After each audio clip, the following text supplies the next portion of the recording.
Now, on Monday, March 11, Haiti Prime Minister Ariel Henry resigned following a crisis meeting between the 15-member Caribbean Community Regional Bloc known as Kiptum. The Prime Minister handed over his resignation, according to a statement from Mohamed Ifan Ali, the President of Guyana and Chairman of Kiptum.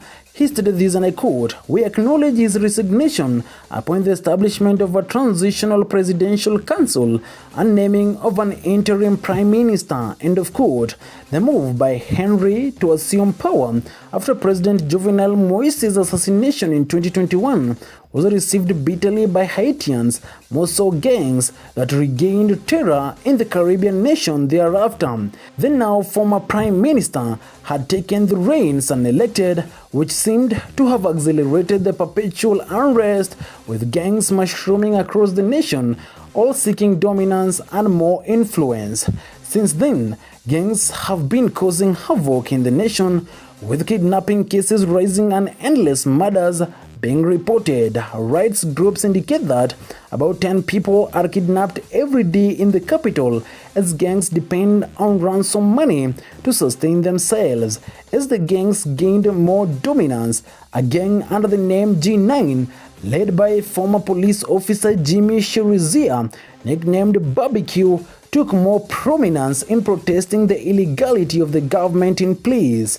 All the while, Henry's position as Prime Minister was still intact until a visit to Kenya on February 29, 2024 to seal a deal to launch a United Nations-backed multinational security force to fight gangs in Haiti, with Kenya agreeing to deploy 1,000 of its police officers.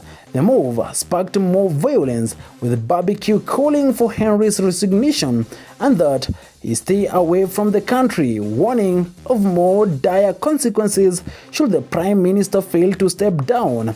He said this, and I quote, "If Ariel Henry does not step down, the country will suffer a genocide. If the international community continues to support Henry, they will lead us directly into a civil war," end of quote. In the Prime Minister's absence, gangs took control of the Haitian National Airport, a move by the Federation G9 family gang and allies, which ironically came after Henry flew to Kenya to officially sign the police deployment deal.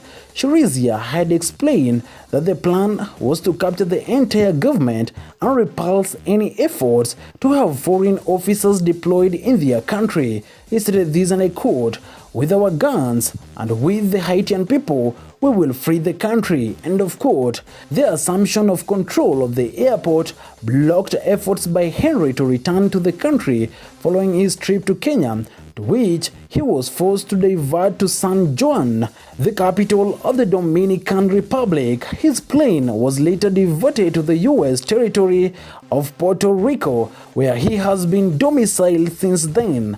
Regional officials have been engaged in talks involving members of Haiti's political parties, private sector, civil society, and regional groups aimed at establishing the transition council that will pave the way to the first election since 2016. Henry, who many Haitians consider corrupt, had repeatedly postponed the elections, saying security must first be restored. In recent days, countries in the region have withdrawn embassy staff and advised their citizens to leave.